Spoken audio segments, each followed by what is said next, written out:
دا آیات کریمه کې الله جل جلاله یو څو هغه شان یادوي چې هغه حرام وي مسلمانانو ته خورل حرام وي هغه شان الله جل جلاله اراده کوي او یادوي یو شی د هغه على آله وأصحابه أجمعين بسم الله الرحمن الرحيم حرمت عليكم الميتة والدم ولحم الخنزير وما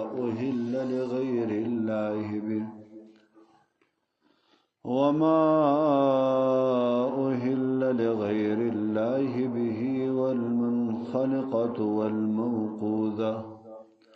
والمتردية والنطيحة وما أكل السبع إلا ما ذكيتم وما ذبح على النصب وأن تستقسموا بالأزلام ذلكم فسق اليوم يئس الذين كفروا من دينكم فلا تخشوهم واخشوني اليوم أكملت لكم دينكم وأتممت عليكم نعمتي ورضيت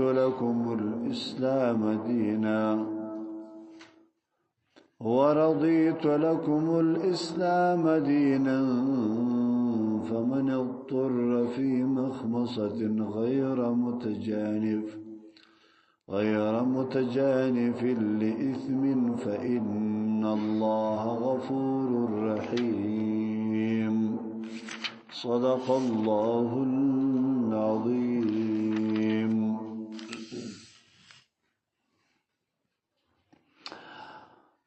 دا آیات کریمه کې الله جل جلاله یو څو هغه شان یادوي چې هغه حرام وي مسلمانانو ته خورل حرام وي هغه شان الله جل جلاله اراده کوي او یادوي یو شی د هغه څخه هغه میتته ورته وایي میتته عربي لفظ دی په پښتو کې مستاسی هغه په خپل مړسوي یا مردار سوي ودې ته میتته وایي دا میتته چې د دې خورل هغه حرام دی چې په خپل یو حیوان مرسو حلال نسو نو داغه خوراک چې دی هغه جایز نه دی. د حضرت عبد الله ابن جبل ابن حیان داغه څخه روایت دی چې موږ د پیغمبر علیه الصلاۃ والسلام سره وو وانا اوقد تحت قدر فيها لحم ميتة وای موږ کټوي باندې کړی وی دا چې کټوي وی چې پاغو کې وشي دغه مردار لاشي وی چې دا په خپل مرسوي ده د دې وشي موږ په خواله چې دا آیات کریمه نازل سو چې الله جل جلاله دا فرمایي چې په خپل یو حیوان مرسوي وي داغه خوراک جایز نه دی نو موږ هغه کټوي ماته کړلې هغه کټوي مو چپا کړلې هغه شوروا او غوښه هغه متوي کړلې دا تحریم چې کله راغی نو د تحریم در مخه هغه دغه میتتی خوراک د خلکو کاوي دا حیوانان خوړل چې خپل بمرس ولا لیکن چې کله تحریم راغی نو داغه بعد بیا صحابه هغه بیان دي خوړل دا یو شیخ هغه داو دویم وینه ده بیادلې وینه د حیوان څخه د انسان څخه د عرش څخه چې دا وینه و به دا هم حرام ده د دې خوړل حرام دي دته په عربي کې د مسائل وایي کیږي بیادون کې وینه د حیوان څخه چې و به یا د انسان څخه و به د دې خوړل د دې استعمال هغه جایز نه حرام دا کې دغه د جاهلیت په زمانه کې خلق دا شو دغه حیوان چې به کله حلال کی نو هغه وینه چې هغه بیا په یو لوشي کې واچو چې په لوشي کې بیا واچول نو بیا به شله د جاهلیت خلق او جاهلین ناپو خلق نو الله جل جلاله دا هم ودی مسلمانانو ته خطاب وکي چې دا هم حرام ده دا یدوا او دریم هغه لحم الخنزیر دی د خنزیر غوښه دا حرام ده دا خنزیر په دی وجه باندې دلته راوستي اوس ګوره نور حیوانات نه کړی ذکر لیکن یوازې چې دی هغه خنزیر دلته ذکر کی په وجه د دی باندې چې خنزیر هغه نجس العين دی نجس العين دا معنا ده چې په هیڅ رقم باندې د دغوشه نه پاکیږي د دوینه نه پاکیږي د بدن سربیرن و دنن ټوله مردار نجس العين دی ته ویل کیږي چې سر تر نو ټوله مردار وي یو زید حلال او دروانی پوښی دا آیات کریمه په وجبات نو علما دا ذکر کوي چې د خنزیر کې کوم عیب دی چې الله جل جلاله دای سزا ورکړه چې مطلق حرام بعضی ګوره داسې حیوانان دي چې دا غوښه حرام ده لیکن خدای چې دی چې هغه مطلق یو مخ هغه نه حرام څرمن یې نه حرام کنه څرمن یې صحیح او بعض بیا داسې وي چې هغه غوښه حلاله څرمن یې حلاله بعض بیا داسې وي چې غوښه حلاله څرمن یې نه حلاله او یا خلق نخري حلاله وي خلق یې نخري نو دا خنزیر ولدای شي دی چې یو مخ چې نه دی حلال دی نه بدن حرام دی نه څرمن حرام ده وی وجه دا د کې ډیر لوی بغیرتی پرته ده د خنزیر کې ډیر لوی بغیرتی ده هغه بغیرتی ده وی د دنیا حیوانات د دنیا که انسانان دي که پیرانان دي که حیوانان دي فدې خپل کوروالا باندې خوابه دی لیکن خنزیر داسي مرسترګي شي دی چې هغه خپل په دې زنانه باندې چې دا کومه هغه خنزیر یاده په دې باندې خوانه بدی ک یو پر غورځ دی ک دوه پر غورځ دل کلاس پر غورځ دل دی ورته ګور استرګي بمړي ورته نیولې باک باندې پکې دا په دې وجه باندې الله جل جلاله د غواشه او د اډو د څرمن د ټوله حرام خنزیر حرام په دی وجه باندې ګرځاوي یو څاس کې وینه چې پر کالو باندې و مشلیږي هغه کالی دا وینه په اوبو باندې بیان صفای کیږي دا د خنزیر او د نور شانو وینه چې دا هغه صفای کیږي د خنزیر لږ چې دا هغه په اوبو باندې نه صفای کیږي دا د دوه د شراب هیڅ فرق نشته د وینه او د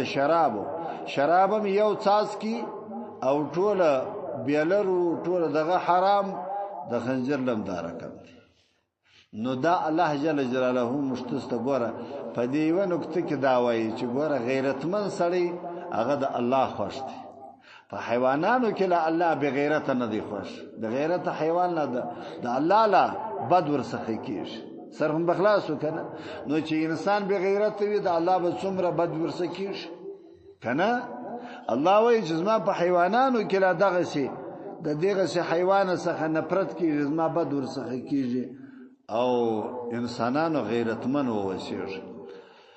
دا یې درې څلرم دا شی دی چې هغه علال سوی وی لیکن خدای سوی چې هغه نوم د بل چا پر اراده سوی وي دغه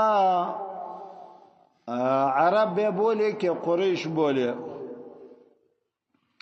دا داسې وای چې هغه به بوتان جوړول د بوتانو د پاره چې دی هغه به دوی د حیوانان علالوله نو پیغمبر صلی الله علیه وسلم یو روایت وای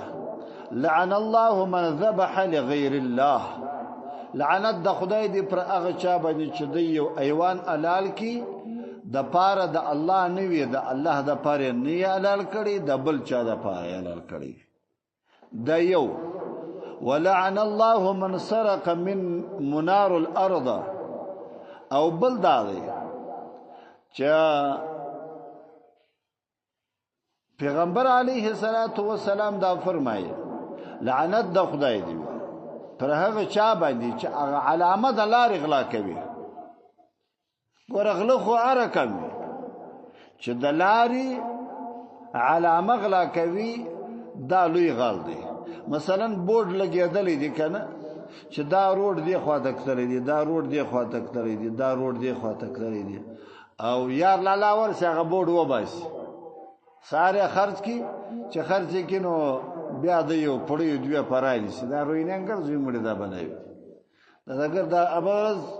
د روډ دغه اکشن دا کوم چې دا چی شورته وای غمیان دا زوی او څوک ځان نشي ورته کوله نو دا پیغمبر علیه الصلاۃ والسلام دا وایي وګوره بل روایت کې بیا دا راځي لعن الله لعنت د خدای دی پر هغه چا باندې چې هغه ذبحه د پاره د غیر الله وکي د بل چا د پنامه باندې حلال کی او لعن الله من اوى محدثا لعنت د خدای دی پر هغه سړی باندې چې و مبتدع سړی تورس مبتدع معنا زموږ ته په اصطلاح باندې بدعت ولا سړی تورس چې هغه په دین کې بدعت نوي کارونه جوړوي چې دا سلفیان دي وابیان دي پنځپیران دي او پلانې دي لعنت د خدای دی پر دغه سړی باندې چې سلفي ته ورځي او یا د سلفي خبره اوري یا وابي ته ورځي د وابي خبره اوري په پیږي کنه دا ګوره د الله پیغمبر وي اوس ګوره دا دی برا ولاړېدل دا قریش هغه به څه کوله د لات او د منات او د عزا او د هبل او د دې بوتانو پر نامه باندې به علالوله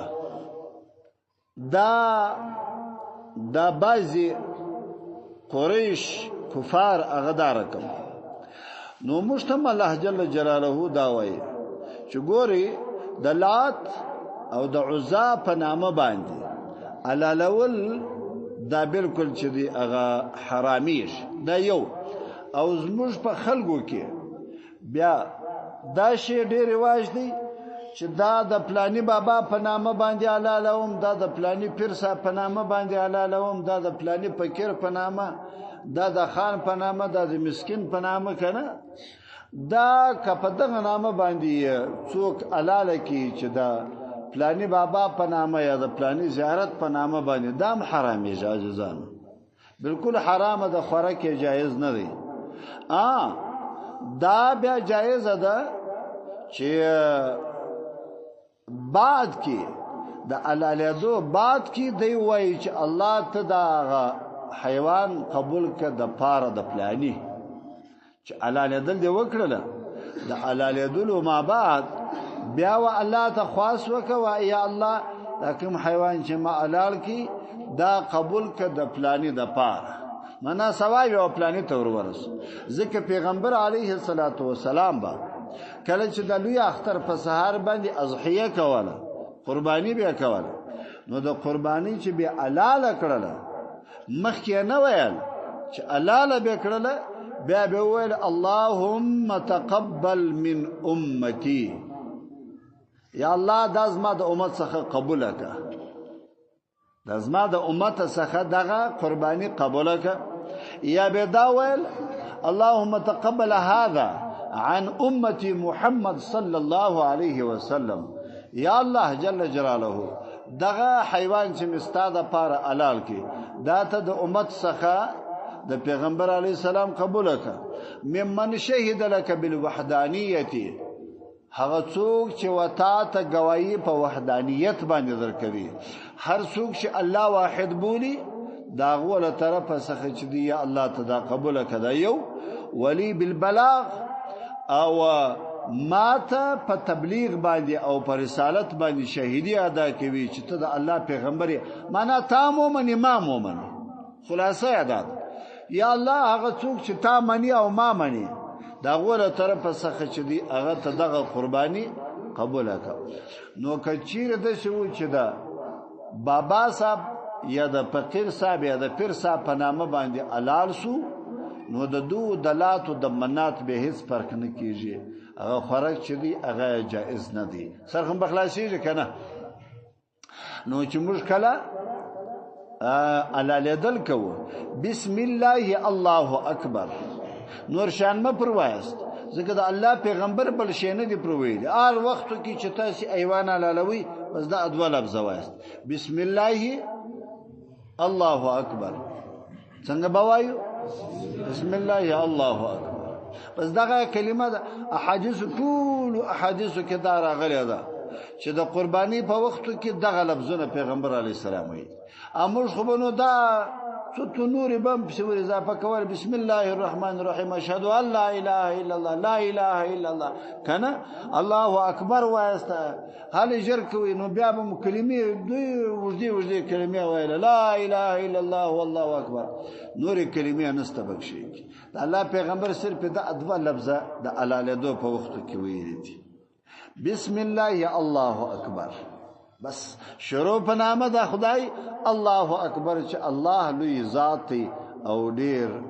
عزتمن او قدرمن ذات بس دا د لفظ نور شانو ته ضرورت نشته نو دا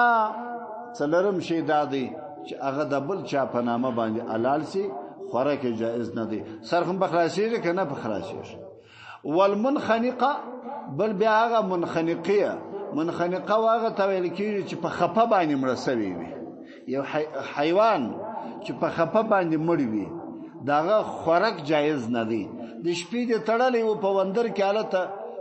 پلاوشت و مړ و دا نه دی خوراک جایز نه دی والموقوزه بیا هغه حیوان و چې هغه دغه د جاهلیت په زمانه کې بیا د حیوان په لرګي باندې پر د سر ووهي هغه به مړ چې مړ به سو بس بیا به دوی خوري یا به په لو ډبره باندې وويشتي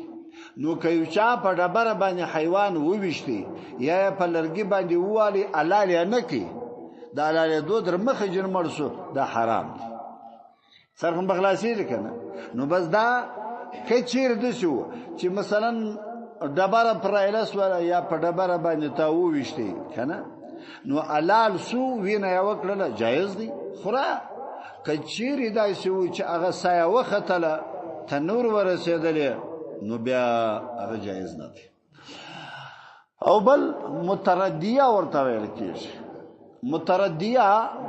هغه دغه ته ویل کېږي حیوان ته چې هغه د لوړي صخره شوسوي وي د غره صخره شوس چې د غره سره شوس راګیل شي نو مړ شي یا د چاته صخره شوس په یوه یا د باس صخره شوس یا د گاډي را شوس مړ شي نو خوراک چې دی هغه جائز نه دی در علاله دو پر نه ورسي سرهم بخلاص کنه دې ته بیا متردیه ویل کېږي او بل نتیحه ده نتیحه بیا دې ته ویل کېږي چې د حیوانان جنگونه سره وکي پښکرو سره وي ایو ورلی ابل پشکر باندې والی ایو امړه کړله چې مړه کړله بیا خړل چې دی هغه جائز نه دي دا او بل چې ګوره وما اکل السبع چې حیوانانو خړلې وي حیوانانو خړلې وي مثلا دا بعض کسانو په خوا سپیان به د ښکار د پاره ساتلی و تازیان به ساتلی و او یادای شو چې هغه به نور شان به بازان به ساتلی و د ښکار د پاره نو په دې باندې به د ایوانانو ښکار کاوه سویان به پنیول او پلانې به پنیوي چش به پنیوي کنه دغه حیوانان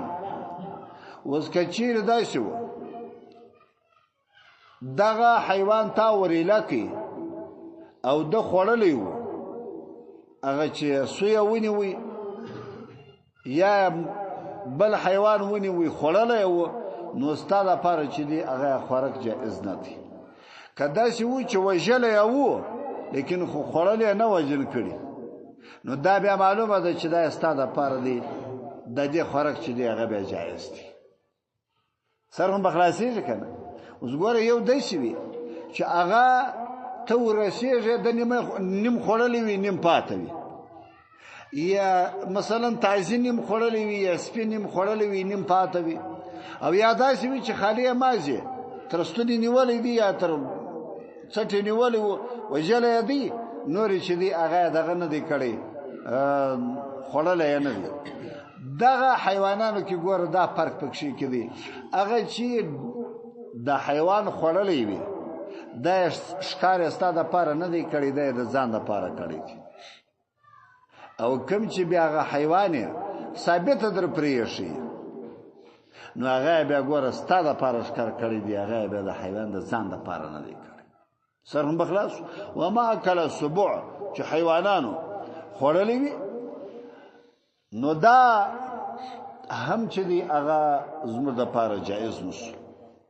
الا ما زکیتم د دې څخه دا معنا ده کچیر په دغه ټولو حیوانانو کې یا د غره سره رسوي یا خپا و یا پلانه و دا څو قسمونه چې الله جل جلاله ذکر کړ کدی علالیدل وکړل د دغه حیوانانو بس خوره کې جایز دي او کدی علالیدل نه وکړل نو خوره چې دی هغه به جایز نه دي علالیدل نو په علالیدل کې فرق دی وس علالیدل بعض علما هغه وایي چې کم زیدي علالیدل به د څو شانو کېږي ایوه ته چې دی هغه نفس ویل کېږي مجرا النفس چې دا ساوز دا یو او بل چې دی هغه دا سره غاړه ورته وایي دا دوا او بل چې دی هغه دغه ودجان ورته ویل کېږي یا او دجان ورته ویل کېږي دا دوا شعرګه چې دی دا غټ رګونه سره هم بخلاصي کې کنه دا دوا رګ دي او سره غاړه ده او دغه رقم هغه د سا غاړه ده دا چې سابق شي اخي ورا اخي دا څلور شي علما دا وایي چې باید تاسو حیوان علالوي دا څلور شي تاسو باید ورپریک دوه دارګونه یو د سره غاړه یو هغه نفس چې د حسا جو راځي بخشي کې چې هغه سره غاړه څوک ورته وایي کنه وچه غاړه دا څلور شی باید په حیوان کې چې دی هغه پریسي او امام ابو حنیفه رحمه الله هغه وایي په دې کې کدرې پریس ولم پروانه لري خو په دې کې دغه شرګونه تر ټولو ضروري دي دا دوه شرګونه نه دي دا تر ټولو ضروري دي په حیوان کې او داسې بنوم نه کې چې مغزه اور پرې کې په پیژه کنه ځکه چې مغزه پریس بیا مکروه کیږي د چرګ له د دغه رقم د بزی او د پسو د اړ ولا مغزه به نور پرې کې خالي صرف دغه رګونه ور پرې کې او بس دغه سره غاړه ور پرې کې بس دغه رګونه په دې وجه باندې ضروری دي چې د بدن ټول وینه پر دغه دوه رګو باندې سپاره ده دا دوه رګه چې پریس وره دغه رګونه دا رګو څخه هغه مردار وینه چې په دې کې د په هر رګ کې هغه ټول د الله جل جلاله په قدرت باندې ټول پر دغه رګو باندې راوځي دا غوښه د حیوان د صفا وګرځي د پاکه وګرځي تجربه ما پکړې د تاسو که پکړې وي هغه نه سم درته وایي د کوم حیوان څخه چې ډیره وینه کړي دغه غوښه ډیره خوږه وي او د کوم حیوان چې وینه لږ لاړه شي دغه غوښه د چې ډیره خوندور نه ته تجربه پکړې ده کنه دغه ده کنه دا د الله حکمت ځکه چې حالت غوښه صفایسي څومره قدر الله جل جلاله په دې غوښه کې شیرینی راولي نو علالیدل به تاسو پر دغه طریقو باندې کوي او علالیدل به په چش باندې کوي په چاړه باندې هم سیده او په تیاره ډبره باندې هم سیده کچیر د سوي چوپان دی په غره کې هغه دغه نسته ور سره چاکو چاړو شي نسته ور سره تیاره ډبره پیدا کړل او پیغمبر علیه الصلاۃ والسلام دې کوي وې تاسو چې کله حیوان علالوي نو تاسو د حیوان باندې رحم کوي رحم نو چشتي پیغمبر علیه الصلاۃ والسلام دا وایي چې تاسو دغه چاړه چاکو تاسو شتره کوي چې ودته استراحت ورکول شي نو بیا دا شنوي چې هغه د په تکلیف باندې شي پیغمبر صلی الله علیه وسلم هغه دا وایي او بل پدې کې هغه چې په اوبو کې غرق شوی وي دا هم هغه حرام دی چې په اوبو کې غرق شوی وي غرق دا معنا چې طالب تلويدلې وي رود تلويدلې وي او مرشي په پیژه کنه دا چې دی هغه هم حرام دی چې په اوبو کې مرشي او بل دا دی اوس یو حیوان دی یو سړی ښکاری دی ښکار کوي د مرغانو ښکار کوي چې د مرغانو ښکار کوي نو ټکه وکي پر مرغه باندې هغه مرغه لاړی پر وچه باندې ولوي دی خوراک جایز دی که په اوبو کې ولوي دی خوراک جایز نه دی مسئله مصرف راځي که په اوبو طالب کې ولوي دی بیا چې دی هغه خوراک جایز نه دی ځکه بیا دغه نه دی وجلی ټک نه دی وجلی بیا هغه اوبو وجلی او کوم چې پر مځکه باندې ولويږي هیڅ مشکل نه دی ځکه خو مرغه به خامخا پر مځکه باندې لويږي د وجلې دی مطلب خورل نه دی راخصه لشي ما دا ما څه وایي ما نو وایي او مسله خو ما بیان کړل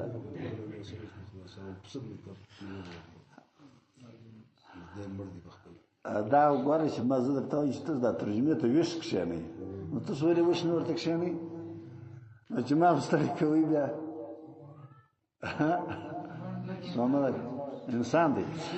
کوم حیوان چې ګوره تازیه چې د ځان د پاره ښکار کړی وي هغه خامخا خوراک جن کوي که ستا د پاره ښکار کړی وو هغه به خالي وجلی به او تا ته به راوړي ثابت به درل راوړي نو خوراک چې دی هغه به جایز دی سره هم بخلاص وکړي کوم خبره و د د حیوان مرغه کچیر داسې و چې هغه مرغه رایلسو په اوبو کې ولوېدی خوراک چې دی هغه جایز نه دی سره هم بخلاص او کچیر داسې و چې پر وچم ځکه باندې ولوېدی نو بیا خوراک چې دی هغه جایز دی او بل دا عربو یو اصطلاح نسب ورته ویل کېدل نسب نو دا نسب معنا دا چې دوی 380 بوتان په مکه مکرمه کې د عربو جوړ کړي و دا پراته وجته نسب ویل کېدل یا احجار منصوبه ورته ویل کېدل هغه ډبرې چې هغه درېدلې وي نو د دغو ډبرو د پاره به دوی راولېدل حیوانان به حلاله نو دغه چې پر دغو حیوانانو پر دغه نسب باندې یا پر دغو بوتانو باندې حلال سوي وي د دې لپاره خوراک چې دی هغه جائز نه دی دا او ان تستقسموا بالازلام کچیر داسې وو چې تاسو طلب د پاره د دې کوي چې هغه ازلام تاسو راوباسي دا د دوی یو اصطلاح و د عربو دا اصطلاح و مکه مکرمه کې دا د مکه مکرمه متولیان د دې سره چې هغه غشي ور سره و او دا داسې غشي و چې هغه د بڼ کې نه درلودل دا ساده غشي وو بیا یو کڅوڼه ورته جوړه کړې و په دې کڅوڼه کې بیا واچول نو د دوی چې بکله یو کار بند یا د سفر اراده به و نو دوی براکله و دغه متولیته د مکه مکرمه او یا بداسو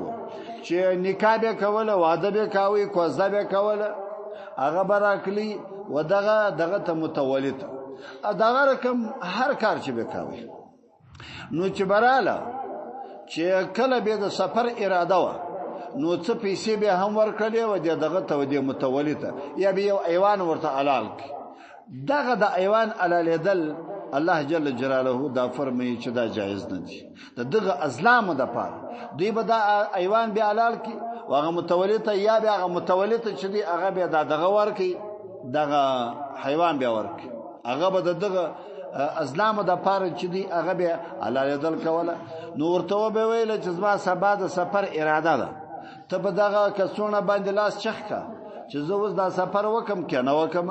نو الته دا غشي شو پر هغه یو باندې نعم لیکل سوی وو پر بل باندې بلا لیکل سوی نعم په عربي اصطلاح مشته په پښتو کې وو لا په معنا سره د یادي چې مې کوه نعم معنا وو کوه لا معنا مې کوه نو چې کله به لاس په چخ کبچیر هغه غشي راوتی چې د نعم تورې به پر لیکلو چې هو نو به سفر باندې شروع وکړه نو بیا هغه مسافری کوله کله تجارت د پاره وو کله بل شي د پاره وو د ارشد د پاره او کبلا لفظ رالی بیا چې دی هغه به دوی د سفر نه کوي دا یو او چې دغه به کوله په د نسب د پاره پر یو باندې چې هغه وسیط لیکلی و پر بل باندې حلیف لیکلی و په نسب کې چې به اختلاف راغی پر یو باندې حلیف لیکلی و پر بل باندې به وسیط لیکلی و که به وسیط راووتی نو د نسب چې هغه به برابر بسو او که به حلیف راووتی نو نسب چې هغه به نامعلومه ازمسته په اصطلاح باندې آرامزاده به ورته وایي دا د دوی اصطلاح و دغه وخت نو دا غشي و دا نمونه پر لیکلی و او دغه رقم کچیر داسې و دغه په اعتبار باندې د نور اشیاء بیا پر دې باندې یو پر دې باندې پر دغه غش باندې عقل لیکلی و پر بل باندې به غفل لیکلی و دا د دوی اصطلاح کله عقل ولا راووتی نو هغه به وشار سره و کده غفل ولا براوتی ولدا به عقل دی دا د دوی اصطلاح د دغه اصطلاحات د پاره چې هغه به دوی دغه کوشش کوي او دغه ولات چې دی دغه متولیانو ته د مکه مکرمه دته به چې هغه سوغاتونه و د حیوانان به ورسته کدش بسو چې مثلا د سفر اراده به کینسل سوله در کاله پرې به دا سړی ناست بیا چې به دا بل کال رالی بیا به ورلی و مکه مکرمه و متولید واغه ته چې به ورلی بیا به ولته دغه شراو بس کې بیا ورته چې په سفر مزه بیا به در بل کال دی په سفر باندې دی به کینسل به و ناس به کې به ورته هو نو بیا روان سو بیا په دا پر کال کې بیا دی نه ورکلی دا د دوی اصطلاح د دغه د پاره الله جل جلاله دا فرمایي چې تاسو طلب د معرفت د دغه کوي دا چې دی هغه بالکل ناجایز ده کدا اداز مشته په اصطلاح کې به هغه پال ورته ویل کیږي دا پالګر دام بالکل جایز نه حرام دي دا بالکل د الله قران دا وایي چې پال ناروا دي په علم او غیب باندې څوک خبر دی الله خبر دی دا علامه سی بل څوک په علم غیب باندې خبر دی او ته چې پالګر ته ورسې هغه د خپل 50 په د پر وای په وستا په پال کې خطبه شجلی کړی دي شل اولاد لیکلي دي 15 دې بنگالي لیکلي دي د تجارت لیکلي دي د ورته وای د شي بنونی ادم ناصر الدین کیسه ده ادم ناصر الدین کیسه خو نو اوریدل ده ویا وی غواره روانه کړې و راي واستله بغانسته نو چې راي واستله نو داسې بزاز پر پیښ شو هغه ته ویل ول دا غوا به نه کړه خرڅه ډیره کمزور ده ولګوره ته نو خبرې نه کوي ورته سم ده وره و درور ول دا غوا دا شده خوره کم کی شدیم ډیر کی او لغه تم نه غورځي ډیره شغوا ده د بار داسې ورته کتل ول دا داس ما غوا ده ولنو زینه خرڅو چې دونه صفات پکښې نو زګه سره کې خرڅو منه نو دلتم دا رقم دا پالګر ته چې ورسه یو شی به پر دنیا نه د استاولاست وګوري 15 بنگالي دي شل اولاد دي دونه دي کوزدي دي پلانې نه دا شدر ته قطار کې پر ګوتب سرلې درته جوړ کې ورور سره د شپشتو دخته ته وخه سړی ډېر خوشاله شي 1500 روپۍ ورکې دا خو دی باغ کیږي اوس نو دی اریانی چې دا بنگالي به د کې مخ پیدا کیږي بیا نو د شپې بدشي توایو شخو بنو وینم دا په خوبه باندې نه کېږي دا په تقدیر د لوی رب کېږي دا بچانم د الله سره موجود دي کې چاته ورکی کې چاته نه ورکی بنگالیم د الله سره موجود دي کې چاته ورکی کې نه ورکی دا پالګرو ته مورزي دا هم ناروا دي الله جل جلاله دا فرمایي چې ذالکن فسق دا ټول چې دی دا فسق دی دغه کارونه چې تاسو کوي دا ټول فسق دی سرخم بخلاصو کنه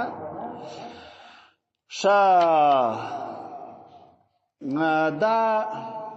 ورسته آیاتو کې خونو بیا یو څنوري خبرې بکشي کې دي نو دغه یو څو تور ترجمه به وکړو تر دغه ځای پورې ورته ګوري حرمت الله جل جلاله فرمایي چې ما حرام کړی ده یا حرمت حرام سوی ده علیکم پر تاسو باندې ده الله جل جلاله له طرفه حرام سوی ده تحریم والا چې دی هغه आवाज الله جل جلاله دی حلال والا هم الله جل جلاله دی د الله ما سوا بل څوک نستا علیکم پر تاسو باندې مسلمانانو پر تاسو باندې حرام ده المیتۃ واغه حیوان چې په خپل مردار سوی وي المیتۃ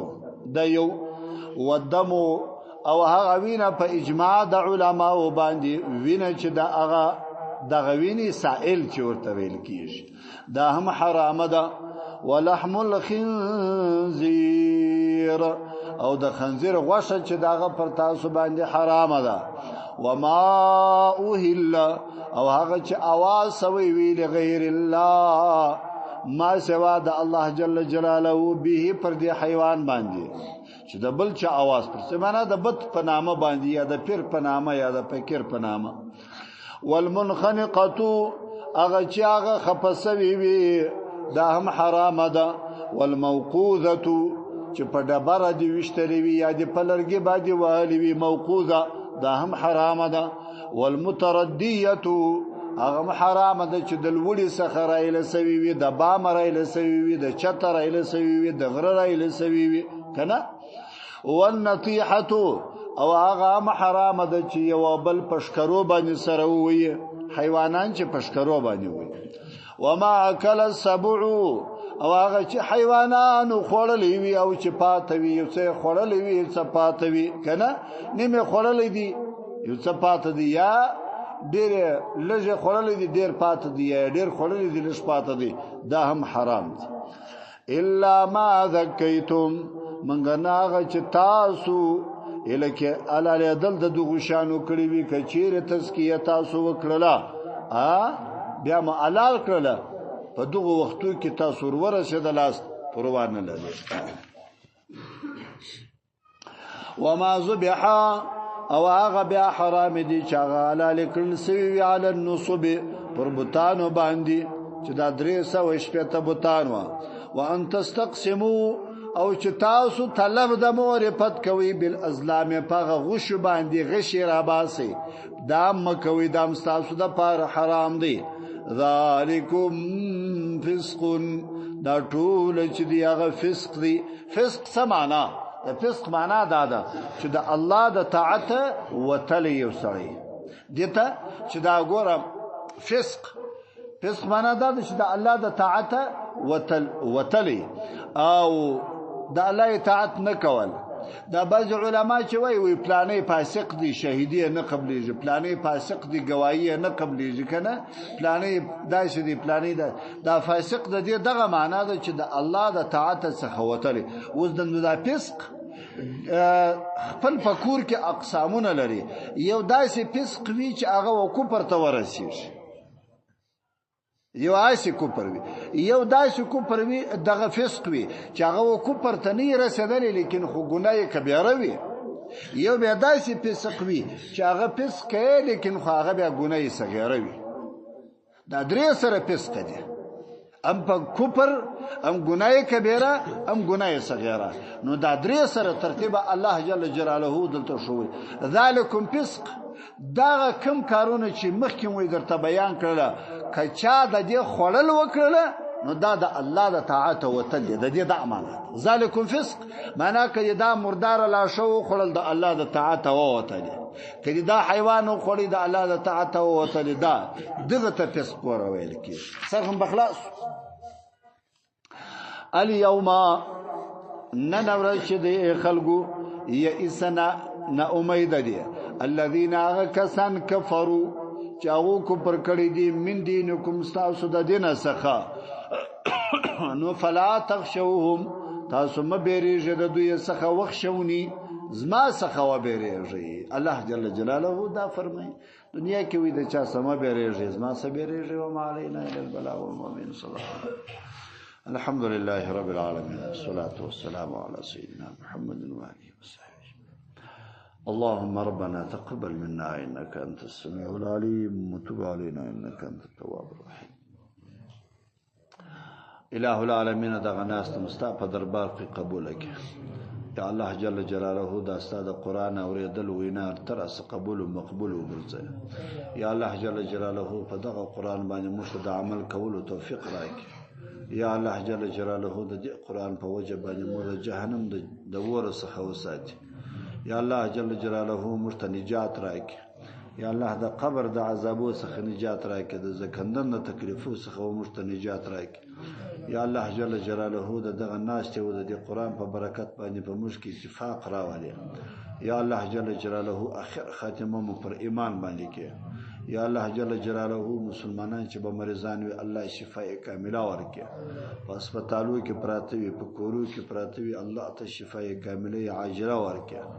یا الله جل جلاله ستاد غیب څخه مدد وکړي یا الله جل جلاله څوک چې به قرضدار وي خدای د دې مازیګر او د دې قرآن په وجه باندې ستاد غیب خزانو سره مدد وکړي یا الله ته د قرض خلاص کړي یا الله جل جلاله د حلال او د حرام څخه ته وګرځي د حلال پیسې ورکړي یا الله جل جلاله رزق واسع او ټول مسلمانانو ته ورکړي یا الله جل جلاله اولاد صالح را تراک یا الله د نیکو اعمالو توفیق را تراک یا الله اخر خاتمه مو پر ایمان کې وصلی الله تعالی علی خیر خلقه محمد و آله وصحبه